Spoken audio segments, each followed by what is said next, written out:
सब तारीफ अल्लाह के लिए हैं जो तमाम जहानों का रब है। या अल्लाह, तेरा ही शुक्र है कि तूने मुझे माफ़ किया और रहमत नाजिल की। बेशक तू हर सुबह बखैर, नए दिन का आगाज चाय के साथ। देखिए रोटी कितनी अच्छी तरह फूल रही है। गोल रोटी बनाना बहुत आसान है अगर आप उन आसान तरीकों पर अमल करें।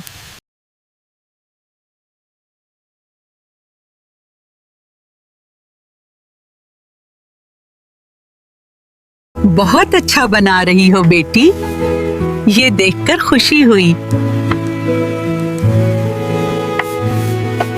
ये लीजिए गर्मा गर्म रोटियां।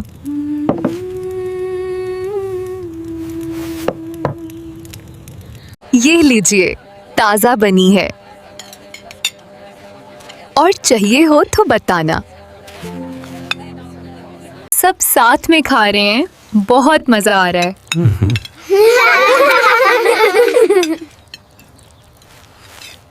या अल्लाह, हम इस खाने के लिए आपका शुक्र अदा करते हैं। हम पर रहम फरमा और हमें रिज़्क अता फरमा। अंधेरी रात के बाद सूरज जरूर निकलता है। उम्मीद का दामन कभी ना छोड़ें। अल्लाह हाफिज।